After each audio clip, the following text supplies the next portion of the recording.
Another question from the audience? Yes, good evening. I also would like to thank you all for being here this evening. Excuse me, you're a wonderful cross-section of our community and give us terrific insight into the issues that have been raised this evening. There have been a lot of identification of our goals and where we want to go and where we need to go as a community. My question for you is, what are some of the challenges to reaching those goals, and how can we as a community overcome some of those challenges? I'll speak on one, and it's going to go back to a question that was asked about resources, and I'm going to say this from a business standpoint. One of the challenges and obstacles are, from a business standpoint, you get lots of asks from lots of different causes and lots of different things, and many of your businesses will make decisions based on what may be their focus at the time, and it may change from here to there. You have some that have focused on their philanthropic dollars based on education, purely K through 12, or you may see some that are based on military. You do see that. So one of the obstacles that you have is sometimes finding out what are those organizations that do have something set up for this cause. A lot of that is just kind of doing some homework, doing some studies, asking a lot of different questions of these organizations. There are some out there. There are these businesses that are willing and able to do this. Sometimes it's very difficult to find them because they will give you an easier way to fund, to get those dollars that are unrestricted, to be able to use. But that's an obstacle that takes some questioning to get through. Yes.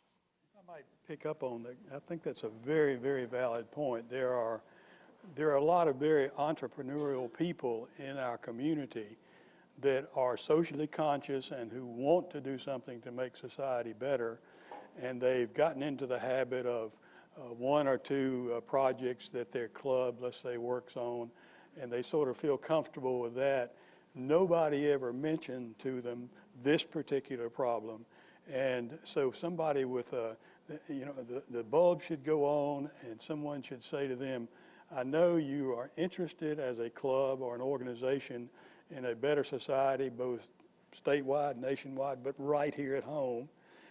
Let's talk about a problem that we all in some way or other are connected with. It's hard to find any family that doesn't have a situation somewhere in it that a person can relate to. So I think, as you say, just to ask the question is vitally important to give somebody that idea to get involved. Great, thank you, Representative. Another question from the audience.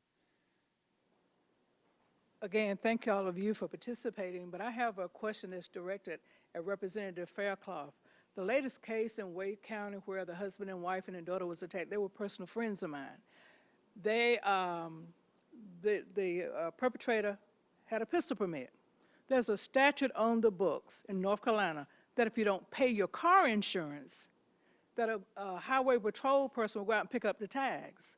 Do you not think that there should be a statute on the book that if there's a protective order issued against someone and that they have a pistol permit, that that permit should be revoked and those weapons should be picked up?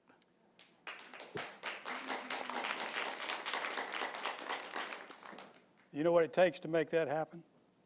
Just putting ink to pad, and I will talk to some folks and see if we can't make that happen.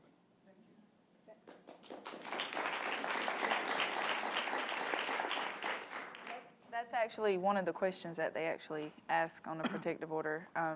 Does the defendant have a permit to purchase a handgun? Does it have a concealed carry permit? And of all the ones that I've seen, in all the cases where the individual has checked yes, you know, the judge has placed on there that the gun, or even if it was, let's say, a knife, but that's a different situation. But if it was a gun, that they've asked that also be taken by the police officers.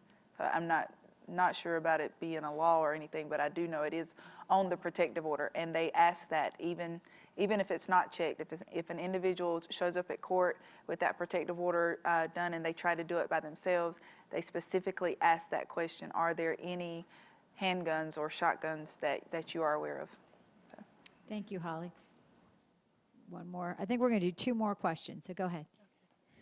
Yes, I have a question about what's being done to address this issue with young people, given the situation that just happened in Fayetteville, the 15-year-old young lady from Southview High School. We've talked about domestic partnerships, we've talked about marriage, we've talked about the military, but what is being done to address this issue with young women and young men who find themselves in this situation and don't know how to get out? Go ahead, Jennifer. Well, one of the programs that we have at Interact is a program where we have folks that go out to the public schools and deliver a nonviolence curriculum and talk about dating violence. They talk about domestic violence. So I think, Lee, you might have to help me with the statistic. I think that there were 8,200 students last year. Is that correct?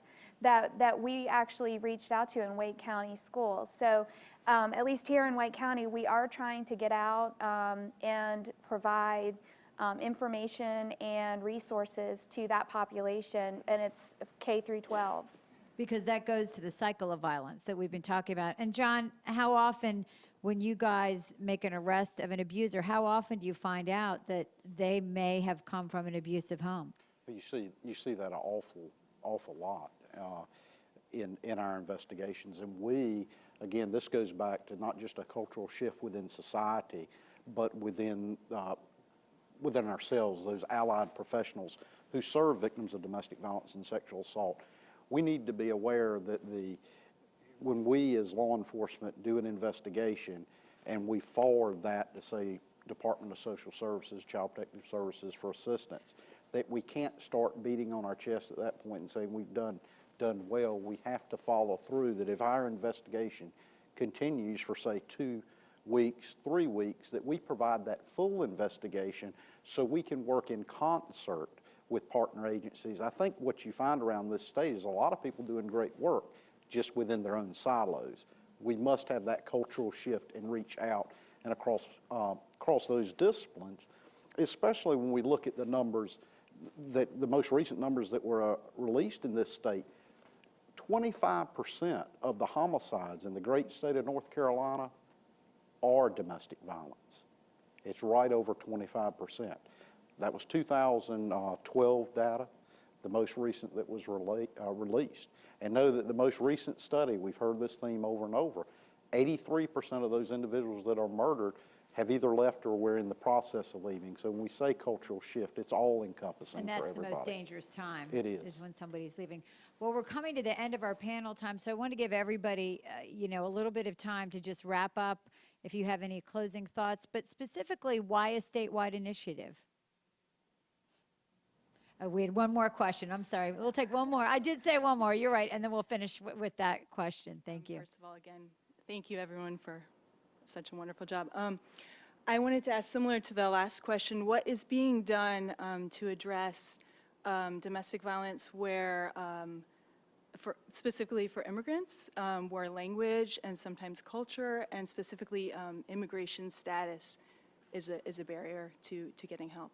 It's a great question. Anybody want to tackle that one? Well, briefly, I'm not an expert in that, but we at Interact, one of the models that we put in place a few years ago was a collaboration of partner agencies that were all working together to fight domestic violence and sexual assault. There are at least 2 organizations in the Interact Family Safety and Empowerment Center that do just that. They tackle the cultural issues, the language issues. They work specifically with populations that may be uncomfortable going to the police and reporting these issues. So again, I don't have a depth of knowledge, but I know that there are wonderful organizations out there that have identified that as a problem. Because that's a barrier. I mean, Holly and Jennifer, I would imagine you've seen that language and culture can be a barrier. We went through some funding, decrease in funding 2 years ago, and we used to have a Latina victims advocate. And since that advocate has left our agency, we've seen a decrease in the Hispanic population. So just last year from, I think it was May to September, we had, Telamon actually reached out to us and said, we have a Hispanic young lady that would like to work in your agency and we will pay 100% of her salary. So she came in and within days, it was like people knew that she was there. And all of a sudden, we saw that Hispanic population come back in. And as soon as she left, we saw that decrease again, because that's a huge barrier that we have, because we're seeing more of the Hispanic population in our community, and we are really trying really hard to get Figure out how to another reach out. victims advocate for that particular population. Thanks, Holly. Well, let's wrap up real quick. If everybody has maybe 20 seconds, 30 seconds, they'd like to just summarize, and specifically why a statewide initiative? Why is this a good idea? Well, I'll jump in and say basically because North Carolina is a community. We're in cities that are miles apart, but yet we're in a situation that brings us together all across our state, even nationally, but particularly in our state. What's good for Greensboro and what works in Greensboro is going to be good for Fayetteville, and what works in Fayetteville. An example we have in High Point is our police department is very progressive, and they have gone out. The first project they used that was rather unusual was in concert with Harvard University, had to do with repeaters in drug trafficking. And that was so successful that the young chief there decided this might work in domestic violence situations. So if you're not familiar with High Point's program, please make yourself aware of it, because it is working and the community loves to get behind it. The room's always full with citizens when they have their call in and bring the folks up that are causing trouble. Thank you. Anybody else? Well, Not to steal someone else's marketing ploy, but it is our state. It's our state, it's our people, it's our problem. So why would it not be something that we wanted to reach out statewide? It is to make those connections. It is to, I will issue the challenge again to reach out to everyone that you can to put this out there. It's simply our responsibility. Very good. Thank you. well, I had an opportunity to serve on the Domestic Violence Task Force, and I can tell you, with 100 counties in North Carolina, we don't have 100 interacts. There are a lot of underserved areas in our state where there are no shelters, where there are no services, and as a state, you know, maybe the best services are in the big areas where the people live, but there are millions of people in our state that don't have really good access to it. So I think a statewide awareness campaign can help maybe spread into the communities that are not as well represented with services, and help them find, you know, the peace that hopefully people are finding in the bigger cities. Great. Thank you, Jennifer. Wow, I'm not sure I can add a whole lot. I mean, I just think it makes sense that we launch this initiative across the state, because it is something that's affecting our entire community. And as I think it's already been said, we are one state, we are one community. We need to pull together. Holly, what do you think? Sort of similar to what the other individuals have said, it's a state problem, so why not a statewide initiative? It doesn't just happen in Robeson County or Cumberland County or Wake County. So just to make an initiative within our county, it's not going to help another county. So it, just like she said, it makes sense for it to be statewide. John. Quite simply, it's just the right thing to do. We owe it to the generations to come. You will save lives with this campaign.